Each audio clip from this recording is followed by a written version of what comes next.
Hi, my name is Jay Addison. I'm going to use my background in computers to show you how to get connected to the internet. Before we get started, I'd like to thank you for purchasing this exciting educational videotape. To make it easier for you to follow, we're going to break the video into sections. First of all, I'll introduce the internet, where it came from and what it is. Then I'll show you how to install the software and get connected. I'll also show you how to use email or electronic mail, one of the most popular uses of the internet. We'll take a look at utilities like Usenet, which allow you to browse and find anything you can imagine. We'll also take a look at the World Wide Web, the most important resource of the internet. And at the end of the videotape, you'll find a list of local internet providers.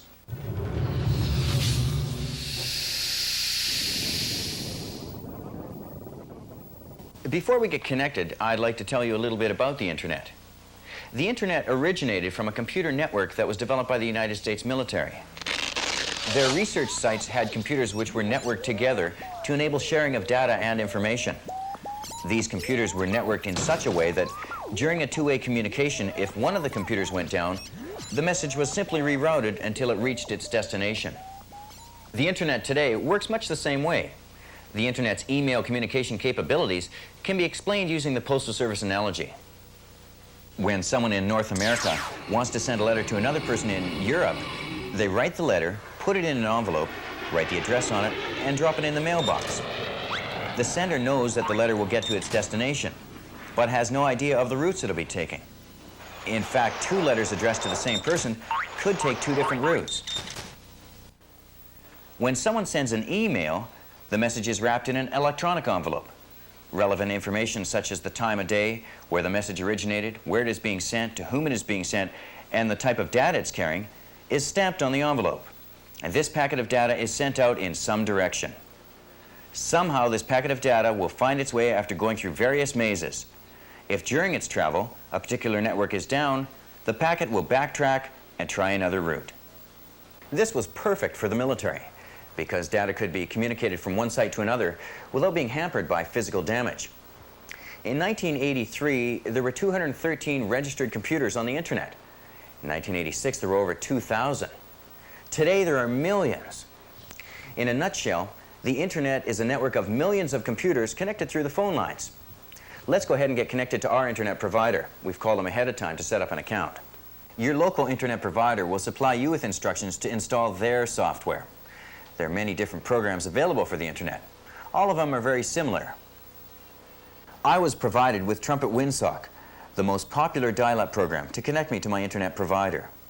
I was also provided with Netscape, a program to access the World Wide Web, and Eudora, the program that sends and receives email. And finally, WinVN Newsreader, for accessing other news groups and bulletin boards. I'm assuming that you're familiar with Microsoft Windows, and that you've installed and set up your modem according to the manufacturer's instructions. Well, now it's time to contact an internet provider. We've given you a list of providers at the end of this videotape and on the outside of the tape case.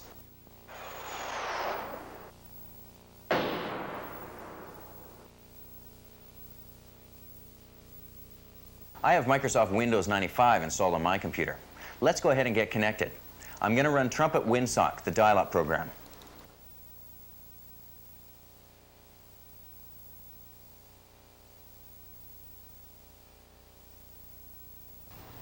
Now that I'm connected, we can use programs like Eudora, a very powerful email program, or Netscape. Let's go ahead and get started with Eudora. Let's minimize Trumpet Windsock. We'll double-click on the Eudora icon to start Eudora. The first time in this session, it'll ask you to enter a password. Your password is determined by you when you sign up your internet account. Open the File menu and choose Check Mail. If you have mail, it'll be listed in a window. To read a particular mail, you simply point and double-click on the mail. Eudora, by default, contains 3 mailboxes: in, out, and trash.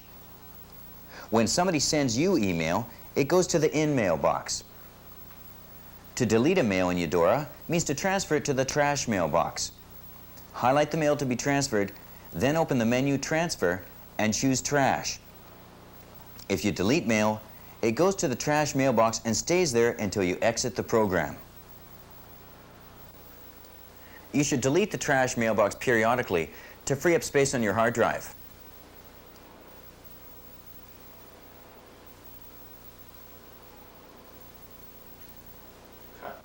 The out mailbox is for outgoing mails.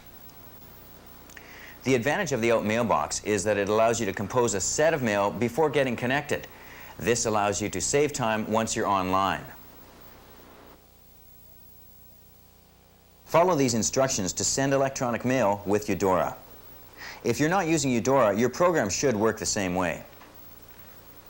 Open the message menu and choose New Message. A window will appear asking you to fill in information such as the recipient and subject of the mail. Enter the email address of the recipient. The other fields are optional. We'll make up a fictitious name as an example. Type the message by first clicking in the text editing window. When finished editing, press the Send button. There are two ways you can send mail in Eudora. You can send it as soon as you type it, if you're connected to the internet, or you can put it in your out mailbox and send it out later. To change this option, open the message menu and choose Change Queuing. Here you can select the configuration you desire. You might want to show an Excel spreadsheet or a WordPerfect document to a friend or coworker at a remote location. You can do this easily by attaching the desired file with your email. To attach a file to your email, follow these steps. Compose the message you want to send. From the message menu, choose Attach Document option. Choose the file to be attached. Choose a format for the file you're sending by clicking on the bin hex MIME button. You should select the bin hex format for most files unless you're sending audio, video, or still images, in which case you should select the MIME option. MIME is a better protocol for multimedia files, but you can only send it to an email program that supports it. Once you've read an email message, you can store it, delete it, send it to another person, or reply to it.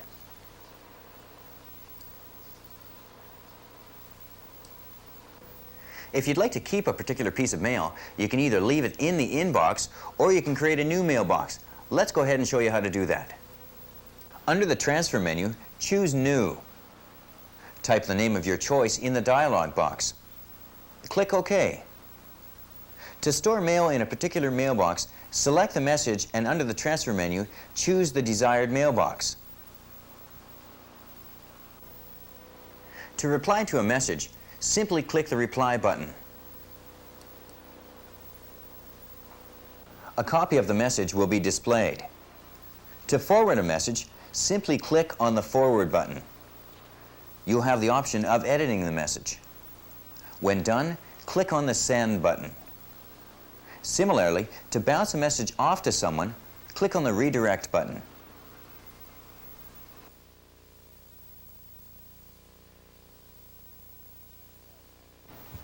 Sometimes called net news, the Usenet can be described as the biggest bulletin board system in the world, with over 10,000 subject groups and millions of users worldwide. But Usenet is more than just a bulletin board system. It's where millions of people come together every day to exchange ideas, pose questions, and engage in interesting discussions in various subjects. If you need information on anything, Usenet is the first place you should look for it. The different types of topics covered are amazing. The diversity of the Usenet topics make it appealing to all age groups and interest groups. Once you start your Usenet Reader program, you can browse through subject lines and highlight the ones that interest you. Then you can read all of them consecutively. The Usenet has been a subject of controversy because of its lack of rules. Unless a group is designated as moderated, no one controls what is being said on these Usenet groups. There are no formal guidelines on the language, but it doesn't mean that there is no order on the Usenet. The rules are implicit and are different for each subject group. These rules are called netiquettes. To fully understand the accepted way of behavior in a particular group, you really have to spend time as an observer. The naming of Usenet news groups is designed to allow you to quickly identify the news groups that interest you. There are several levels of names. The first level is one of the following 9 names. BIZ for business, COMP for computers, NEWS for general news, REC for recreational, SCI for scientific, SOC for social, TALK for discussions, MISC for miscellaneous, and ALT for alternative.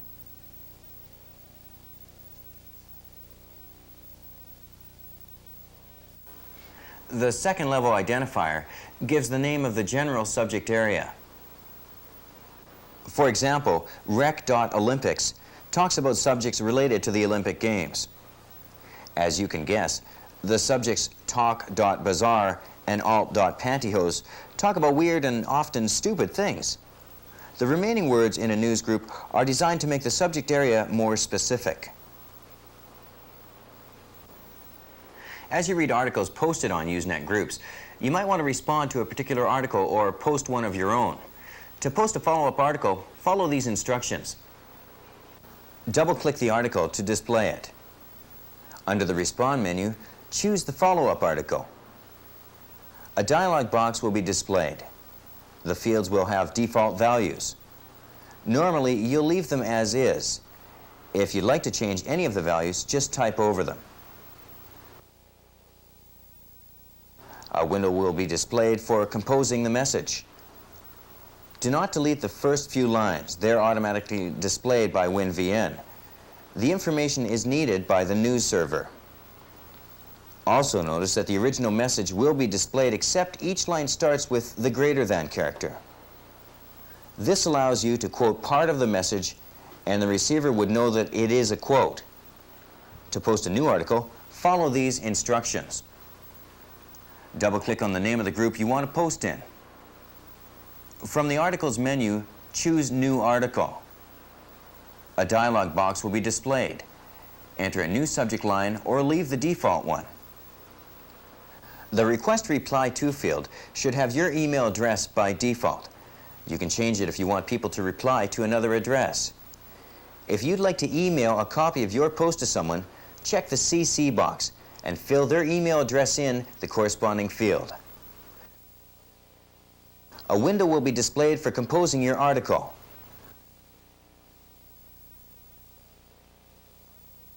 Once you've finished composing your article, open the posting menu and click on Post Article. Your post is not going to appear immediately. It could take anywhere from a few hours to a few days.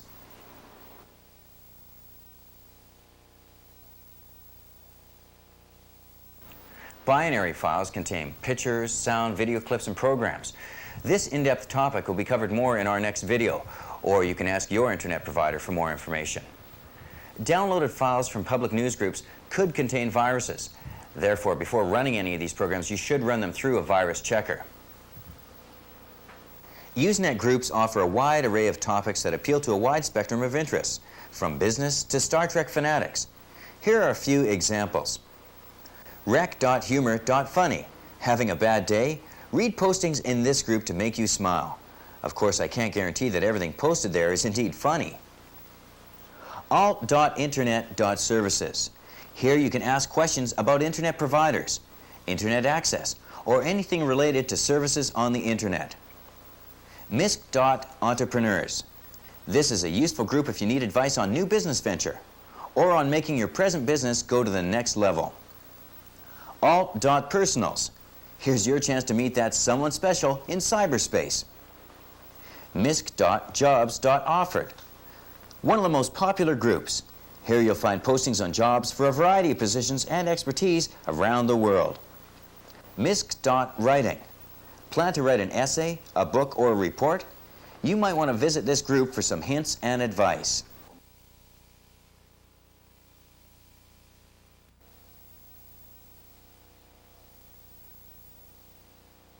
The World Wide Web is one of the Internet's most important resources. Some believe that the web is responsible for the phenomenal growth of the Internet over the last few years. The World Wide Web combines text, audio, graphics, animation, and video, and makes it available to a variety of users.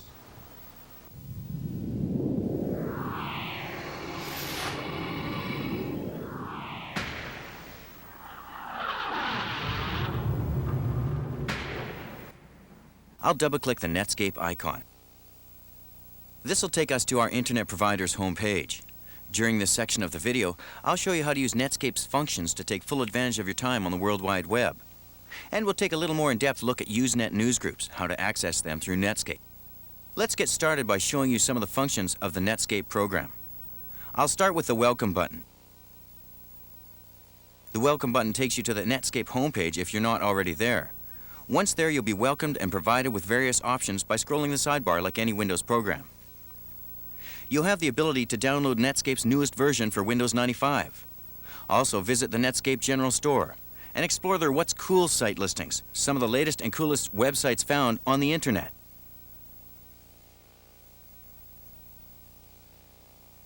The What's New button gives you an updated list of new sites on the internet. The date at the top of the list shows the last update. Remember, this is an educational videotape.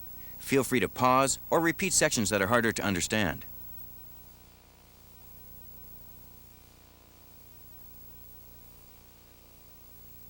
What's Cool is almost identical to What's New, but it has a list of additional websites that are hot, new, cool sites that you should check out. These are chosen by the Netscape Cool team and updated frequently.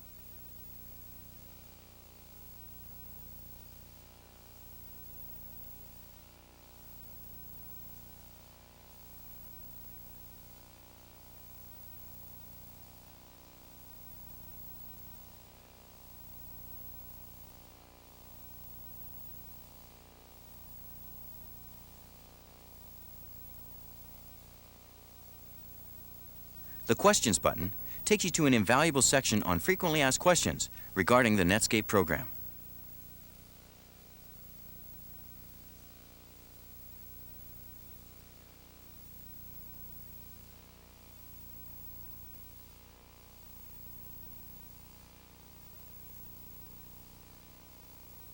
The Net Search button takes you to the Internet search page. This allows you to pick a method of searching from title to keywords to phrases. It also allows you to use many online search engines.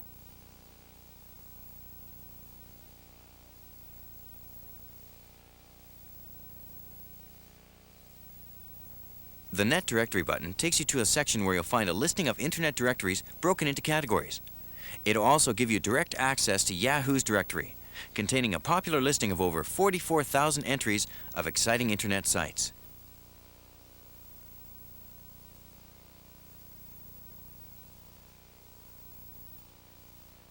The Location field shows the current World Wide Web address.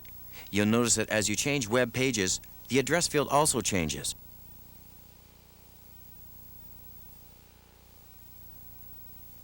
The Back button takes you to the last page you were at during this internet session.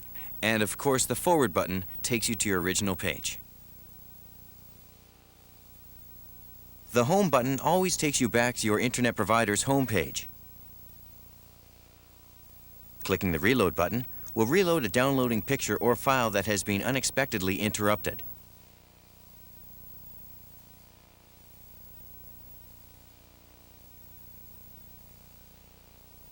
The Image button is only used when you have unchecked the Auto Load Images option in the Options menu. The advantage of unchecking Auto Load Images is that the pages are brought to the screen faster since only text will be loaded. The default is to have the Auto Load function on. Click the Open button. It opens a request window allowing you to directly access an internet page. Type in the complete internet address you want to go to. Click the Open button to continue. The Find menu item is used to find a word or phrase within a page. Click the Find button. It opens a request window where you enter a string of characters that you wish to find. Check the Match Case button to do a case-sensitive search. The up or down option determines the direction of the search. Click the Find Next button to continue. Let's click the Welcome button to reload the Netscape homepage. The Stop button allows you to stop the downloading of a page. This is a great button to use if you find yourself downloading a page or file that you really didn't want or didn't expect it would take half an hour. Your download status will be indicated at the bottom left of your screen.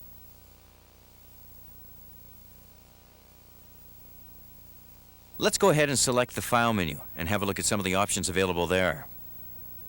A few of the options available are quite complicated, We'll go into those more thoroughly on our next videotape.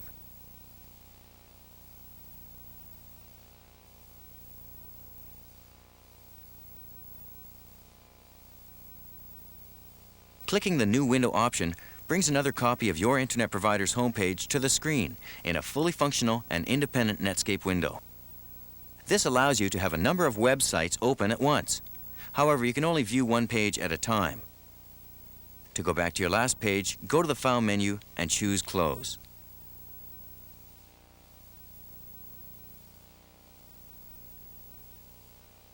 The Open Location menu item works the same as the Open button covered earlier. The Open File option will be easier to understand if we look at the Save As option first. The Save As menu item produces a dialog box that lets you save the current page as a source HTML file or a text file on your disk. A file saved in HTML source format retains the screen format of the original page. A file saved in text format is presented as a page of lines of text. You can save an image file, but not a page's inline images. The Open File option allows you to open the HTML file you saved with the Save As option we just looked at. In order to use the Mail Document option, you must first select the Preferences option from the Options menu. With your mouse, move to the first option window in the Preferences window and select the Mail and Proxies. Fill in the first field with your internet provider's address. Insert your name in the next field and your email address in the third. Select OK. Now let's look at the Mail Document option in the File menu. Enter the address of the person you're sending to. The subject field will automatically have the address of the current page. Use your mouse to highlight the area and retype a different subject if you choose. If you'd like to add additional text, you can do so in this large window area. Or if you'd like to add the text of the current page, do so by clicking on the Include Document Text button.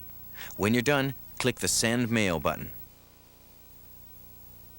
Selecting the Document Info option brings up a window of information which helps you examine the security qualifications of a document. Select the OK button when done. Selecting the Print option prints the current on-screen file to your printer. To see your document before you print, select the Print Preview.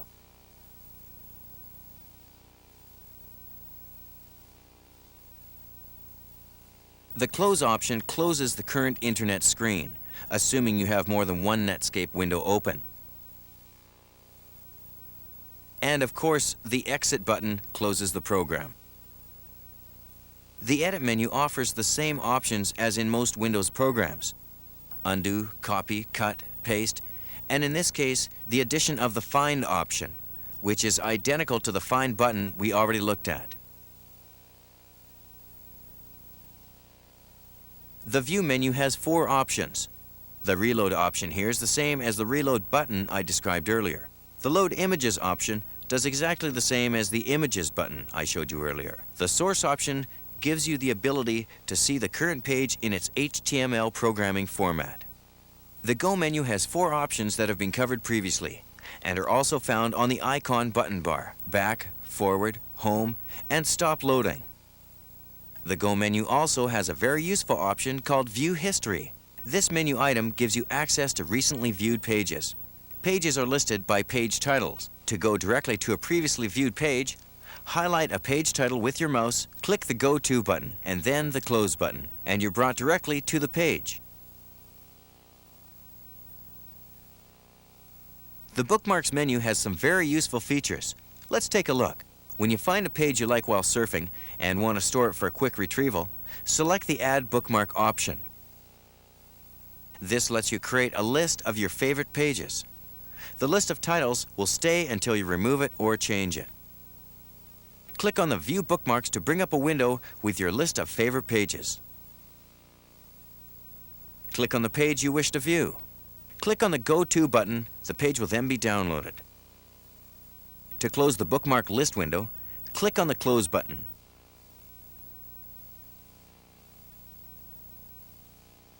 The Options menu item gives you the ability to create different looks of the Netscape window. I find it best to have all the options checked. The Preferences menu item contains a drop-down list containing one or more of the following: window styles, link styles, fonts, colors, mail, news, cache, network, applications, directories, images, security, proxies, and helper applications. The panel contains settings that determine how the Netscape application operates. After you have finished changing any values, click the OK button to accept the new panel settings, or click the Cancel button to close the dialog box without accepting changes. The Directory menu item has several menu items that I covered earlier in the form of icon buttons. One of the more useful menu items in the Directory menu is the Go to Newsgroups. We took a quick look at newsgroups through our WinVN newsreader earlier in the tape.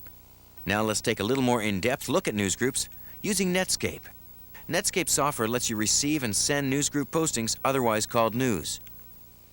Scroll down the list of groups using the lower right arrow, same as in any Windows application.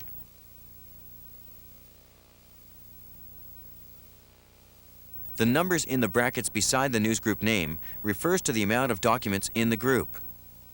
Click once on the group you'd like to read.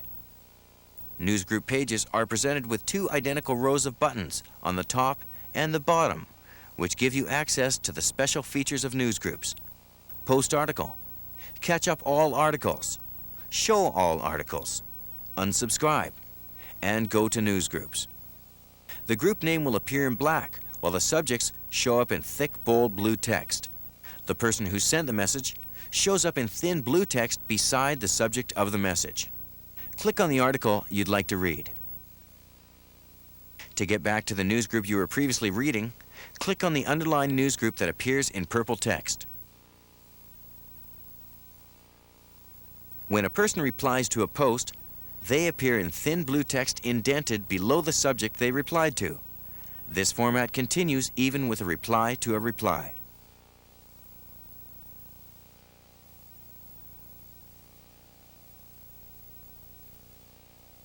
A person can post an article to the newsgroup by clicking on the Post Article icon. Similar to the WinVN newsreader, but much more convenient.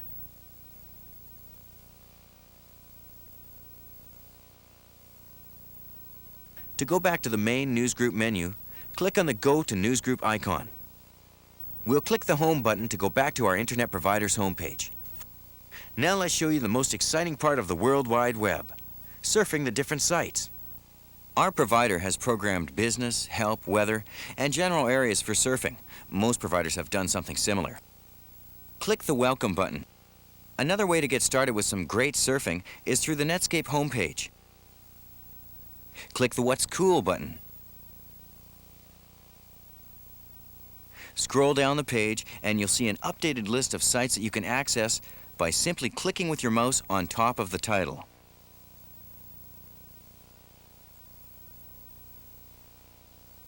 Let's check out the UPS page. This will allow you to directly track your UPS parcels anywhere in the world 24 hours a day from your home.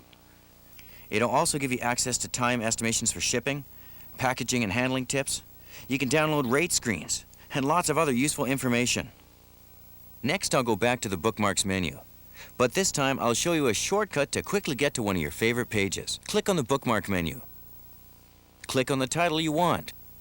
This is the homepage for the Korea 2002 World Cup. It also gives you information about Korea and Korean football and bidding efforts.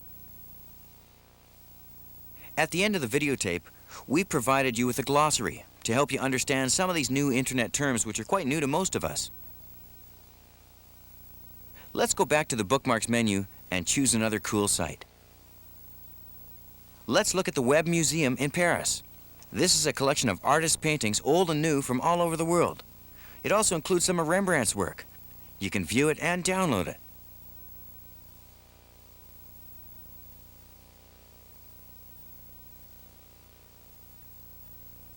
Click on an inline image or a thumbnail to bring up the external image. Let's have a look at this one.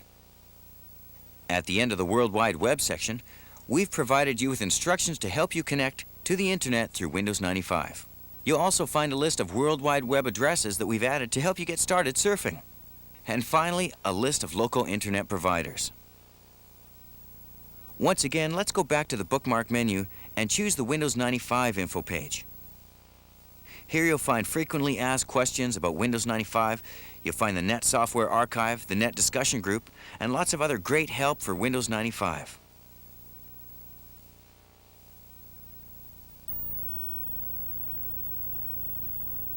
Now let's take a quick look at connecting to the Internet through Windows 95. I'll double-click the Internet icon that's automatically installed during the Windows 95 setup. You'll be prompted with options to fill in the following screens. This screen allows you to choose your connection from a local area network to a direct telephone connection. Choose Next to continue. Here you can select the Microsoft network or your own Internet provider for a connection. Click the Next button to continue. Here you can enter your Internet provider's name. Click the Next button. Enter your area code.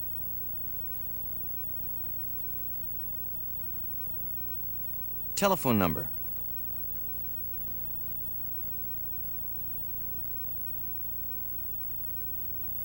And select the country.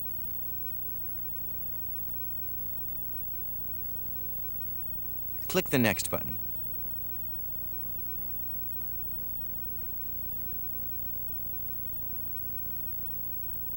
Here you can enter your username and password.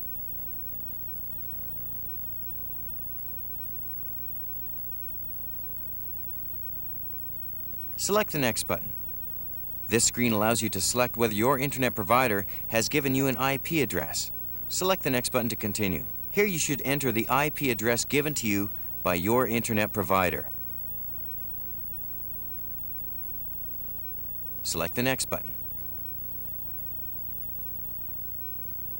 If you choose to use email, select this option. Enter your email address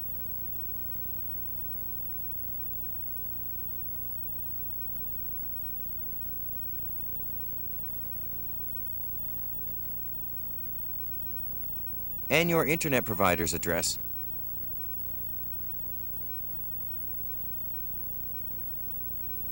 And select the Next button.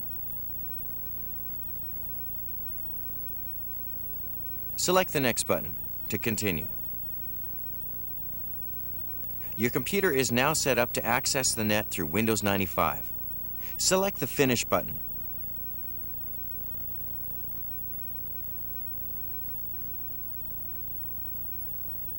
Now you can double-click on the Internet icon. Fill in the blanks, your username, your password, the phone number of your Internet provider. Select the Connect button. The Connect To window will appear. When a connection is made, an indicator will show up in the lower right corner of your screen. Due to the fact that the World Wide Web is constantly changing on a daily basis, the most recent Internet directory is always out of date. The best way to find worldwide websites is through Newsnet groups, word of mouth, computer papers, or check with your provider for the latest list of hot new sites. Remember, this video is just a beginner's guide to the Internet. There's lots of information out there. For a more in-depth study, try your local bookstore or library, or look for our future volumes of guides to the Internet, where we'll cover certain topics in more detail. Talk to your provider if you have any questions. Happy surfing!